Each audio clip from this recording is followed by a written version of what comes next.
Hey everyone, welcome back to JUCO Jam. This is season 4, episode 13. You might recognize this smiling face beside me if you're a longtime follower of the show. I'm super excited to co-hosting today with me, head coach of the Cali Tigers, Coach Donnie Jackson. Coach, thanks so much for filling in for Brandon while he's somewhere in Eastern Europe. Well, I really appreciate you having me. I'm excited to be back on the show and spend some time with you guys. Yeah, I mean, you're one of the best in it.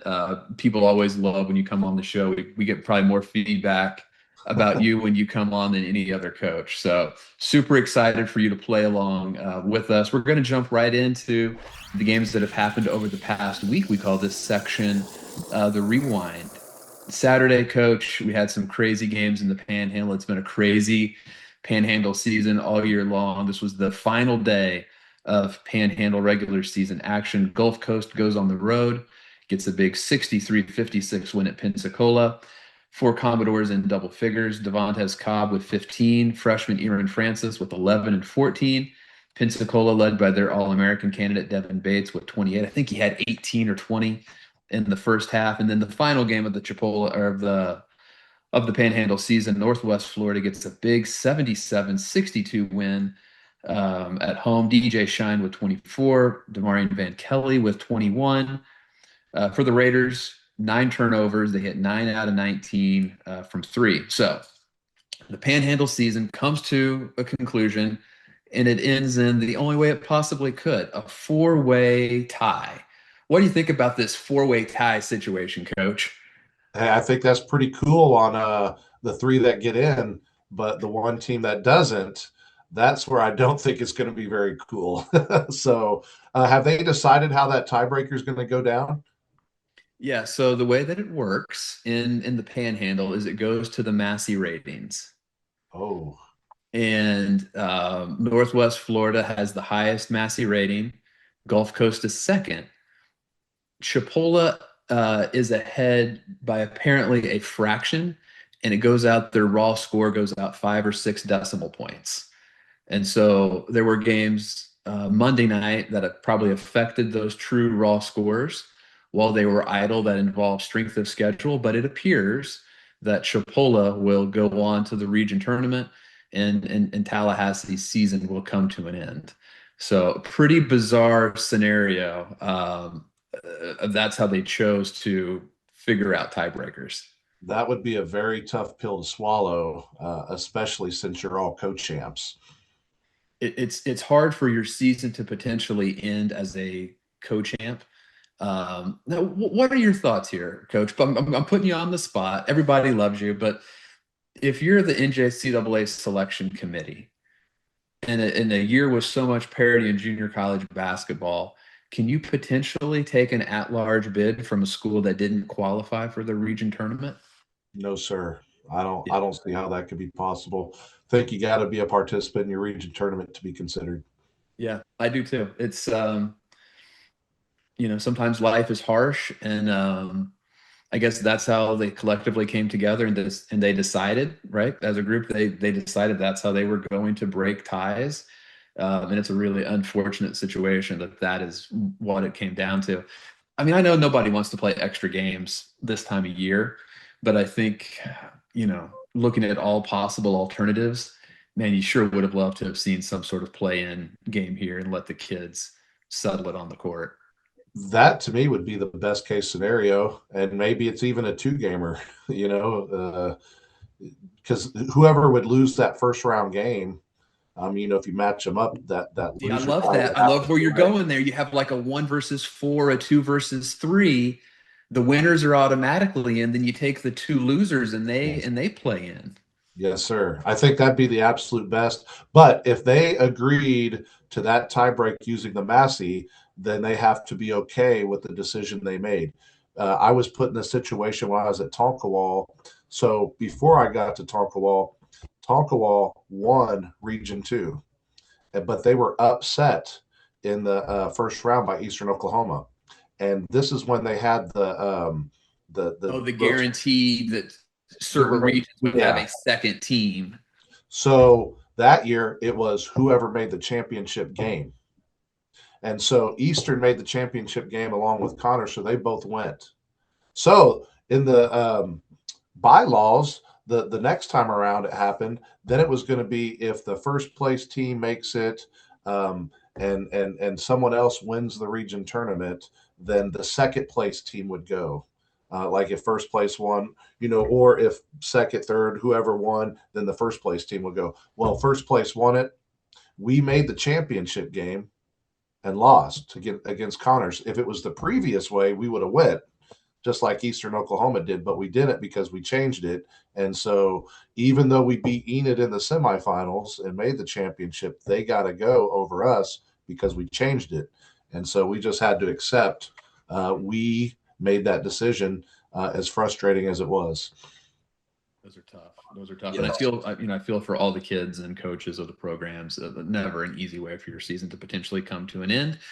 But that's just what we think. I mean, at the end of the day, it's up to the selection committee. We'll see how their fate is decided Monday night on the selection show when that comes.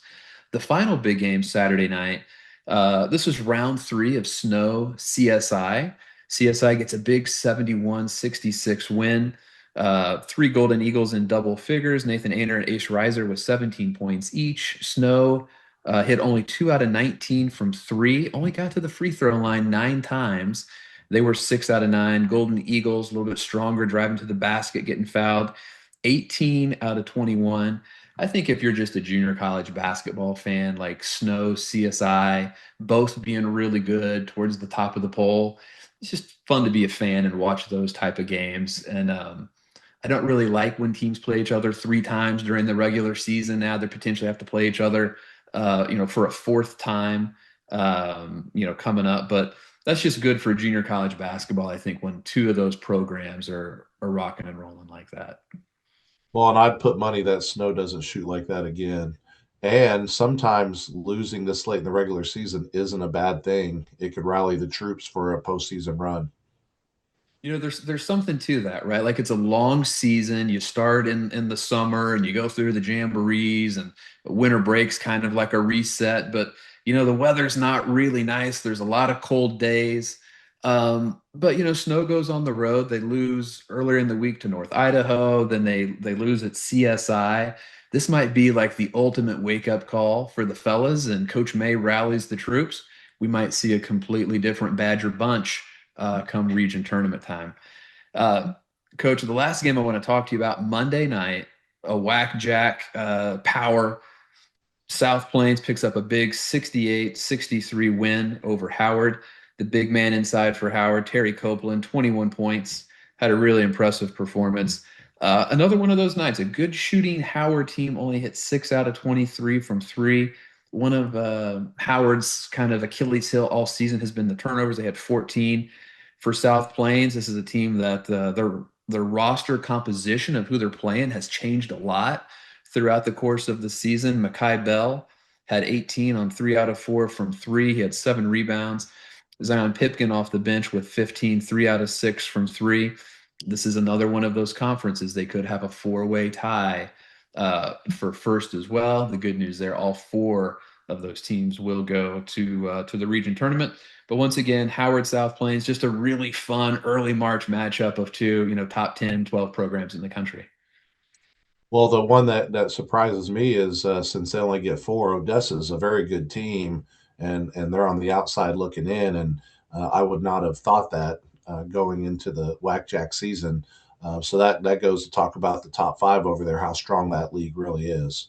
Yeah, in the top is really, really good. And, just like the Jayhawk or the Panhandle, just a lot of really good coaches too that gets their teams not only prepared for the season, but it's the player development that you see throughout the years. And when you watch a team play, maybe in the Jamboree or early in November, and then you kind of check back on a team, this time of year, the kids look completely different.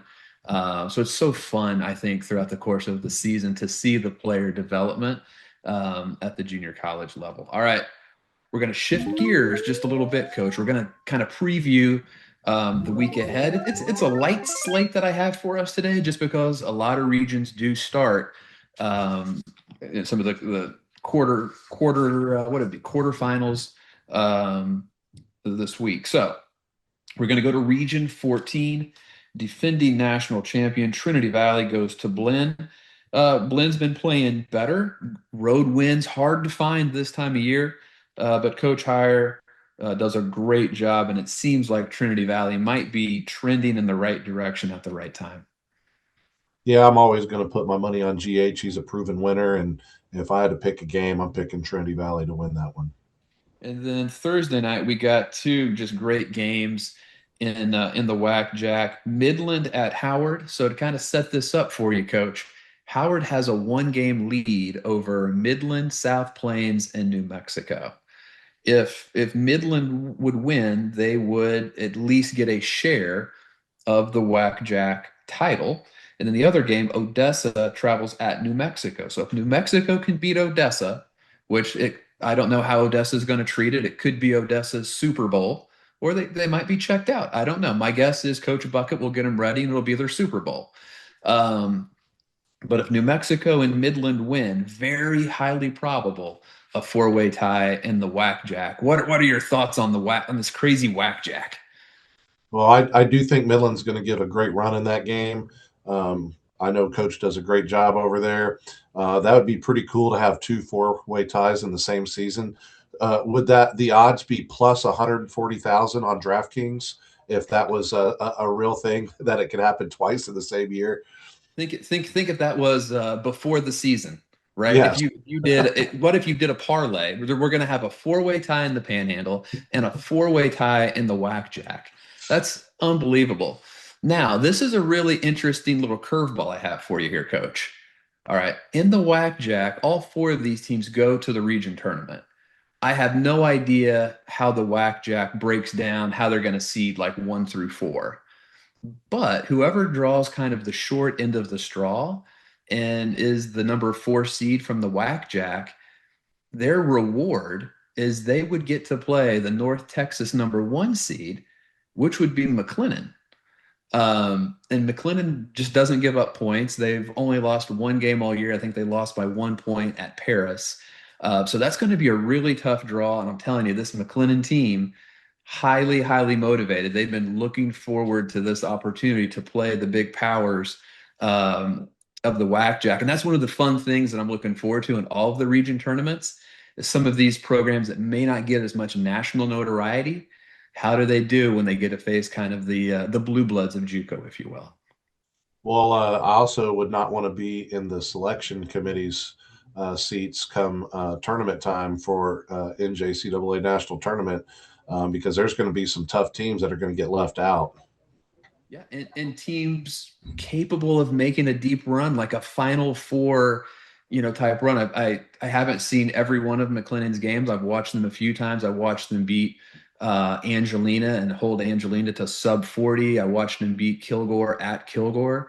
They are a team that is capable, if they got into the tournament, to really, really cause some damage, and a team that nobody would want to see in their bracket. All right, that concludes the rundown. Stay with us when we return.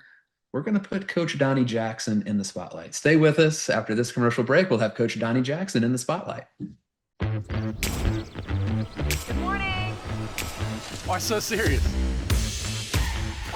Great shot. Car's 250. You got it. Greenside bunker, land short. Trust your line. There's plenty of green.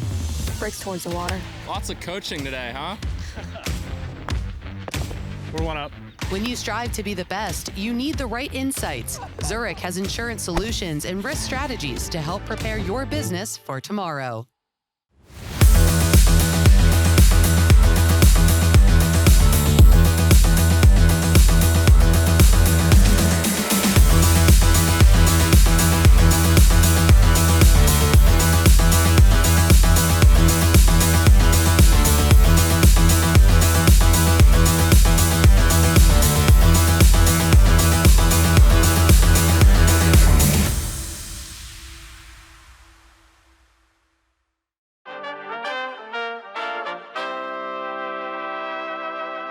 Welcome back to JUCO Jam. Delighted, Coach, to have you on. You're officially in the spotlight. No softball questions, all the hard-hitting stuff. Tell us about this Jayhawk conference this year.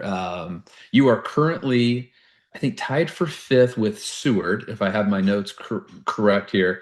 You get to end the season playing the hottest team in the conference, the Barton Cougars.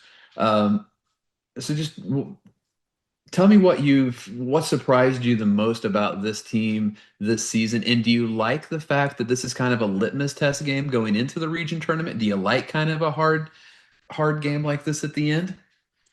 I don't know how you wouldn't like this kind of game going on the region tournament. It'll definitely test where you're kind of at.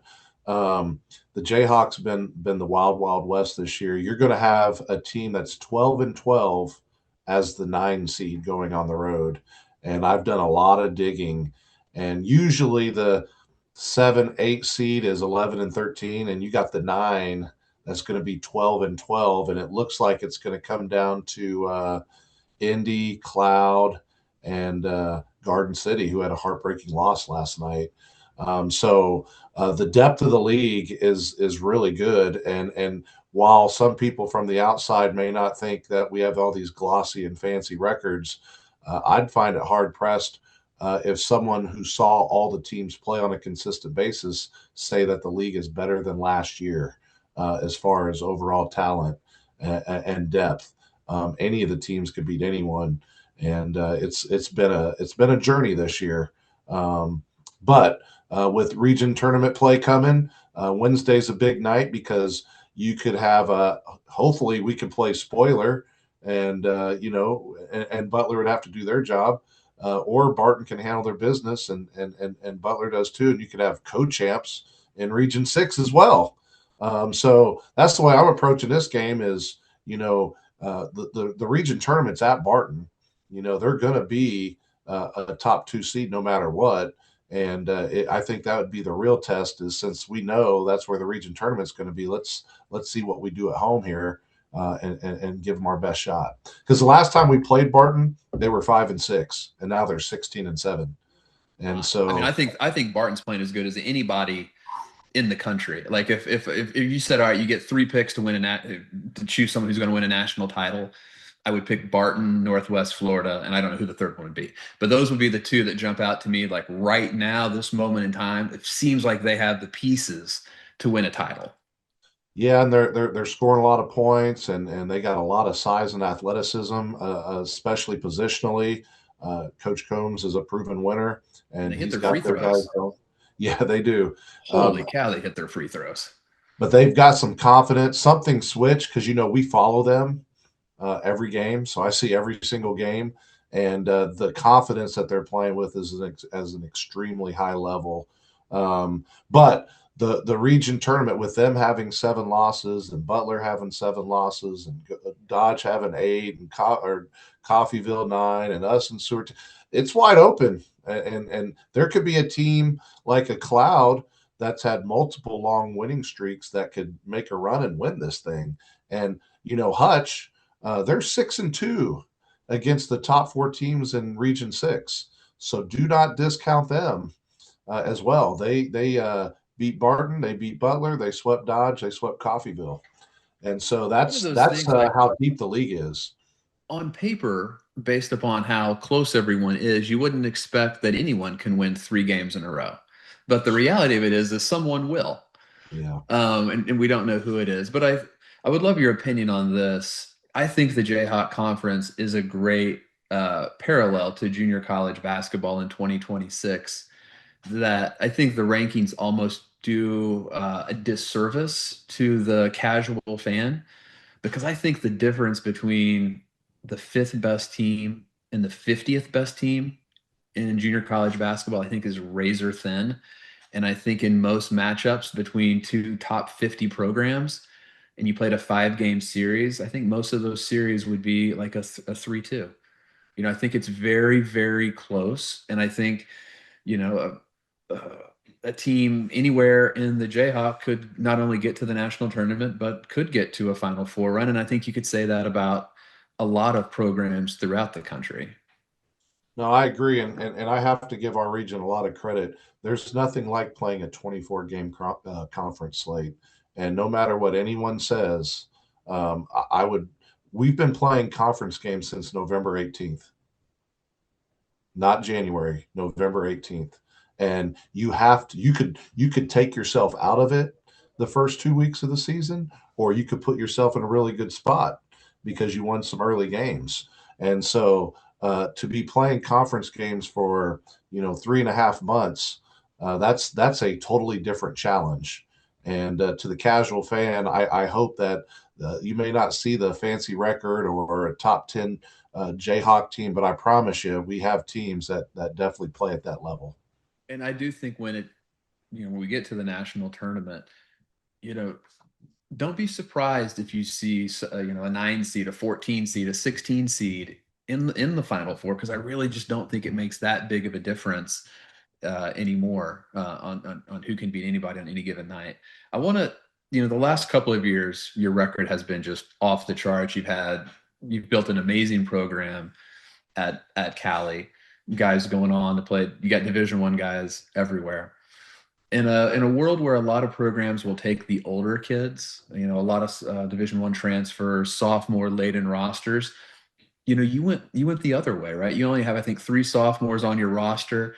You have to have the youngest team in junior college basketball. I was sorting through rosters this week, knowing you were going to come on the show. I can't find a younger roster than yours. So is this just kind of a prelude of things to come? Or, are you expecting the Tigers to be, a top 5 national team next year?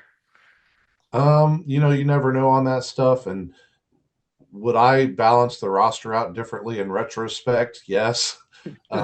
It's been very challenging having a very young team to get them to buy into the intensity level and the effort level that you got to play with. And we have gotten better in spots, but it's the daily consistency that with a young team that's very hard to stay consistent with. But I wouldn't change it for the world. Even though sometimes I'm like, well, I wish I had a few more sophomores, because what I have learned is, you get to mold your freshmen how you want to, and transfers sometimes come with their own challenge. And yeah, maybe a prep school kid here or there would be nice, but I did take all high school freshmen, not the prep school freshmen, and I want to change it. These guys have been fun to be around, and like I said, they're creating their own journeys and things like that. But the growth, I see them as people. That's probably the funnest thing about this year, is seeing them mature in different ways. I love that, and I've got to see you up close in person with your kids, and I know how you interact with them, and it's a really cool thing. One of my favorite region tournaments to watch is actually the Oklahoma tournament. Oklahoma really doesn't get a lot of national notoriety for a variety of reasons. You've played, I know you played NEO, you played Tonko, you played Murray State early in the year. I mean, this is pre-Jayhawk, so I mean, it's like a different world for you. But any thoughts just on your proximity to Oklahoma on what you like there coming up in the region tournament? Yeah, there's a couple dark horse teams in there that have some talent, but if I was a betting man, I'd probably pick Seminole or Murray. They've done the best job consistently over the course of the Region 2 season. I watch a lot of those games personally because I have a lot of friends down there still that coach. But I think those 2 programs have done the best job this year. But, a NEO, do the guys at Connors rally around everything that happened this year? Those are 2 dark horse teams that I could see make some kind of run down there as well. But it's a more competitive region than people give credit for. But it is hard to get more than 1 team out of there, just because I don't think some of the non-conference games are as strong. And I will give Seminole and Murray credit. They did schedule a little stronger non-conference portion of their schedule, and ironically, they're there at the top. Funny how that works. I appreciate your insights there. All right, I'm going to set the stage for you here, Coach. The Tigers get on a roll. You start getting into a rhythm. You start shooting 40% from 3. Before you know it, champions. You're going on to the national tournament at Hutch. And you say, you know what, fellas? I see that glowing red and green of Chili's in the distance. Let's pull in. Let's have a meal. What's Coach Donnie Jackson getting at Chili's? Well, I remember last year the same question, and I had said the triple dipper, the trio, but I think I'd probably change course, and New I'd year, new probably you. yeah, I'd probably go with shrimp, steak, and chicken fajitas. That's probably what I'm going with, and probably going to get a dessert on the side since I'm getting a little older and I like that stuff a little bit more. A little chocolate lava molten cake, and of course a Dr. Pepper on the side. You can't go wrong with that. That's Coach Donnie Jackson in the spotlight. Stay with us. After this commercial break, we're going to get into the grind. For the last 87 years, the NJCAA has provided academic and athletic opportunities to thousands of student athletes. However, several rules make it more challenging for two-year college transfers. Recently, 16 national coaches associations, led by the National Fast Pitch Coaches Association, sent a request for change to NCAA leadership to make the rules the same for all transfers. We commend their leadership and stand together in support of same game, same rules. As the second largest intercollegiate athletic association in the country, the NJCAA serves not only a pivotal role in college athletics, but in higher education. The NJCAA Foundation aims to move the association forward through resources, grant programs, and other special initiatives. Your gift to the NJCAA Foundation will make a difference and create opportunities.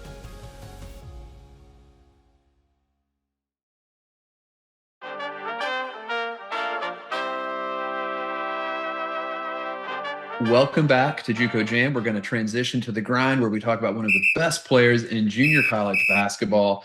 We're going to start with Antonell Sandlinell, 6'9" sophomore from Lincoln, Nebraska. He's at South Plains, averaging 13 points a game. He started every game for them. Who doesn't like a 6'9" guy shooting 44% from three, knocking down his free throws at 76%? I mean, there's got to be a Division I program that's salivating after this guy. What do you think, Coach? Well, we had a chance to scrimmage South Plains in the preseason over in OKC, and he's definitely a load. He's a tough matchup with his versatility, and I fully expect him to go contribute at a high level at a Division I somewhere next year. And let's transition to the show where we're going to talk about a guy that's really making a contribution at a high level. It's Christian Harmon. He's at Arkansas State. He played for Gulf Coast last year. Arkansas State assistant coach Hayden Sowers, who was at South Plains, little South Plains connection for us. Christian, 6'6", 209, a big, thick guard, 13 points a game, getting about 4 rebounds, 83% as a free throw shooter, 35% from three. He was probably, I had him as my number one player in junior college basketball last year. Just a really versatile wing who can do a lot of things. Those are my favorite type of players. And anyone with a weight of around 205, 210 at 6'6", they're going to be a load. And he's doing a really good job for them over there, Arkansas State. So if you're a 6'6", 200-pound wing, high school kid, maybe in the Atlanta area, reach out to Coach Donnie Jackson because he loves the state of Georgia. That I do. And, our leading scorers from Georgia this year, by the way. There you go. So if you're a 6'6", 200-pound wing, Donnie Jackson, he collects them. All right, guys, stay with us. We're going to have a short commercial break. When we come back, we're going to get into our sixth man. Good morning. Why so serious? Great shot. Cover's 250. You got it. Greenside bunker, land short. Trust you on. There's plenty of green. Breaks towards the water. Lots of coaching today, huh? We're one up. When you strive to be the best, you need the right insights. Zurich has insurance solutions and risk strategies to help prepare your business for tomorrow. Welcome back to JUCO Jam. Hey, Coach, I just want to thank you so much for joining us today. I know the fans really enjoyed it. We get so much positive feedback from you. And I just wish you the best of luck to you and your program down the final stretch. I know that Brandon and I will both be watching. And just thank you for your friendship over the years. It means a lot to us to be able to do this with great people and to share the show with people that we enjoy. So thanks for coming on JUCO Jam today. Thanks for having me. Always appreciative of the opportunity. Awesome. Hey, for all the JUCO basketball fans out there, this is the best time of the year. Make sure you get onto njcaa.org. Make sure you're familiar with all the games going on, the region tournaments, and where to watch them. Hope everybody has a great junior college basketball week, and we'll see you here same time next week.